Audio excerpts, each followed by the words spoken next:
नमस्कार, मैं हूं आपके साथ मयंक। देखिए, इस वक्त की एक बड़ी खबर, ईरान में जिस तरह से प्रदर्शन हो रहे हैं, इन प्रदर्शन के बीच ईरान की तरफ से भारत को लेकर एक बड़ा ऐलान किया गया है, एक बड़ा भरोसा दिलाया गया है। एक खबर इस तरह की निकल के सामने आई कि ईरान में 6 भारतीय लोगों को जो है वो हिरासत में लिया गया है, गिरफ्तार किया गया है। इसको लेकर अब भारत में ईरान के जो राजदूत हैं उनकी तरफ से बयान आया है। मोहम्मद फ़ताली साहब की तरफ से ये बयान आया है। ईरान के राजदूत हैं भारत में, मोहम्मद फ़ताली साहब, इनकी तरफ से बयान आया है कि ये खबर पूरी तरह से बेसलेस है, गलत है। ईरान में किसी भारतीय को गिरफ्तार नहीं किया गया है। सभी भारतीय ईरान में पूरी तरह से सुरक्षित हैं। इसके साथ ही उन्होंने एक बड़ी इंटरेस्टिंग बात कही है। The news circulated on some foreign X accounts about Iran's development is totally false. I request all interested people to get their news from the reliable sources. Iran में भारत के राजदूत ये कह रहे हैं कि आप कोई भी इंफॉर्मेशन लें ईरान के बारे में तो विश्वसनीय सूत्रों से ही खबर लें। आप जो वायरल खबरें हो रही हैं उस पर विश्वास ना करें, या जो झूठी खबरें फैलाई जा रही हैं उस पर विश्वास ना करें। समझ बूझ के ही खबरों पर विश्वास करें। यानी ईरान की तरफ से ये बात कही गई है कि कोई भी भारतीय को ईरान में हिरासत में नहीं लिया गया है। ना ही किसी भारतीय ने ईरान में अली खामेनी साहब के खिलाफ किसी तरह का कोई प्रदर्शन किया, ना वहाँ जो प्रदर्शन हो रहे हैं उसमें शामिल हुआ है।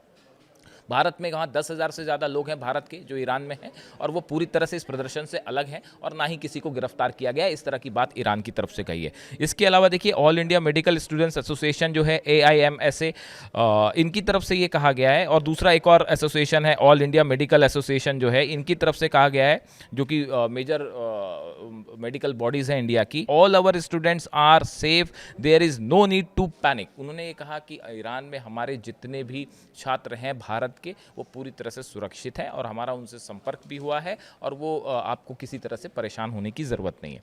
अब देखिए, ये खबरें कई तरह की इस तरह से आई सामने, इसका ईरान की तरफ से खंडन किया गया है। इसी बीच में अब देखिए, ईरान में जो हालात हैं उसको लेकर डोनाल्ड ट्रंप ने एक बार फिर धमकी दे दी है। डोनाल्ड ट्रंप ने फिर से ये बयान दिया है, तीसरी धमकी आई। पहले उन्होंने we are locked and ready शब्द का इस्तेमाल किया था कि हमारे B-2 बॉम्बर्स तैयार हैं और वो ईरान पर हमला कर देंगे। फिर उसके बाद उन्होंने बयान दिया कि अगर प्रदर्शनकारियों पर जो है किसी तरह का कोई भी उनके खिलाफ कार्रवाई होती है तो हम ईरान को जवाब देंगे। अब उनके बाद तीसरा फिर से उनका बयान आया है, the military is looking at it and we are looking at some very strong options. उन्होंने कहा है कि भाई हमारी मिलिट्री जो है वो ईरान में जो हालात है उस पर नज़रें बनाए हुए है, और जल्दी ही हम बड़ा एक्शन ले सकते हैं। इस तरह की बात सामने आई। लेकिन इसी के बीच देखिए, भारत और ईरान को लेकर जो भी खबरें थी कि छात्रों को वहाँ पे डिटेन किया गया है, इसको ईरान ने सिरे से नकार दिया है, और ऐसी कोई बात सामने नहीं है।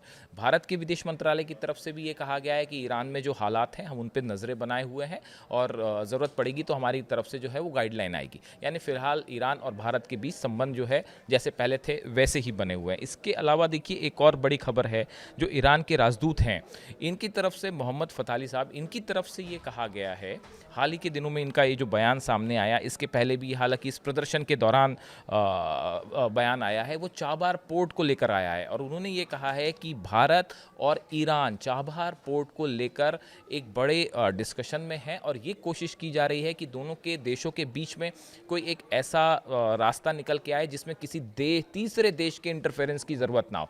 देखिए, अमेरिका ने इस चीज़ को लेकर चाबार पोर्ट पर प्रतिबंध लगा दिया था कि वहाँ से भारत जिस तरह से व्यापार कर रहा था उसको लेकर, उसको एक्सेस को लेकर बैन लगा दिया गया था। लेकिन फिर बाद में जब भारत ने डिप्लोमेटिक प्रेशर डाला, उसके बाद 6 महीने की छूट दी गई। उसके बाद एक भारत का जहाज चाबार पोर्ट भी पहुंचा, और भारत और ईरान के बीच में फिर जो है वो इस पोर्ट से व्यापार शुरू हुआ। लेकिन अब देखिए, बात ये है कि ये 6 महीने का टाइम बहुत कम है। अब ईरान ये चाह रहा है कि इस 6 महीने के बाद जब ये टाइम लिमिट ख़त्म हो जाएगी, उसके बाद ईरान भारत के साथ बड़े स्तर पर व्यापार करे। इस समय ईरान को सबसे ज़्यादा ज़रूरत है उसकी अर्थव्यवस्था को आगे बढ़ाने की। मिलिट्री के मामले में ईरान क्या कर सकता है वो आप जानते हैं, वो आपने 12 दिन की जंग में देखा। इस समय ईरान को ज़रूरत है व्यापार की, ट्रेड की।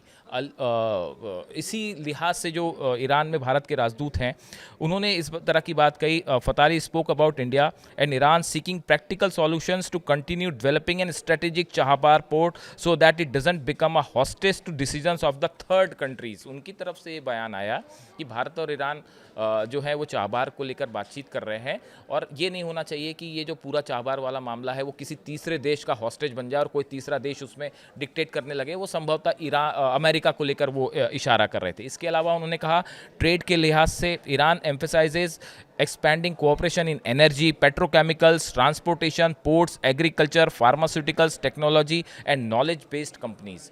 ईरान की तरफ से एक कोशिश है, ईरान के राजदूत की तरफ से ये बात कही जा रही है कि भारत से इन तमाम 8-9 क्षेत्रों में हम तेज़ी से व्यापार चाहते हैं, कोलैबोरेशन चाहते हैं। ईरान के विदेश मंत्री अब्बास अराक्ची साहब भी भारत आ सकते हैं। इस तरह की खबरें हैं कि 14 या 15 जनवरी को उनको भारत आना था, लेकिन हो सकता है वहाँ पे हालात ऐसे हों तो ये दौरा टल जाए। लेकिन इस दौरे को भी बेहद अहम माना गया कि इन पूरे हालात के बीच में अब्बास अराक्ची साहब का भारत आना और भारत के साथ ईरान के मजबूत होते व्यापारिक संबंध। अली खामेनी साहब का भी कुछ वक्त पहले बयान आया, मैं कई बार इसका जिक्र करता हूं कि उन्होंने करीब 1 साल पहले ही ये निर्देश दिए थे ईरान की सरकार को कि चीन, भारत और कुछ देशों का उन्होंने नाम लिया, उसमें भारत प्रमुखता से था कि भारत के साथ व्यापार को बढ़ाइए। इसके बाद आप देखें पिछले 1 साल के दौरान भारत और ईरान के संबंधों में बड़ा बदलाव आया है और बड़े तेज़ी से संबंध जो है वो मजबूत होने शुरू हुए। एक समय भारत का ईरान से काफ़ी ज़्यादा ऑयल व्यापार भी होता था, लेकिन उसके बाद जब सैंक्शंस लगाए अमेरिका ने और इंटरनेशनल सैंक्शंस लगे तो उसके मुताबिक ये व्यापार कम हुआ। अब ईरान एक बार फिर चाहता है कि भारत के साथ तेज़ी से व्यापार हो और ईरान के राजदूत जो है मोहम्मद फताली साहब, उनकी तरफ से भी यही बयान आए बार बार। अब इस सूरत में जो ये एक खबर चल रही थी कि क्या 6 वहाँ पे भारतीयों को गिरफ्तार किया गया, उन्होंने साफ किया है कि ईरान में जितने भारतीय हैं वो सुरक्षित हैं, किसी को गिरफ्तार नहीं किया गया है और इसको लेकर किसी तरह की चिंता करने की ज़रूरत नहीं है। इससे जुड़ा जो भी अपडेट होगा आप तक पहुँचाएंगे। Thank you so much.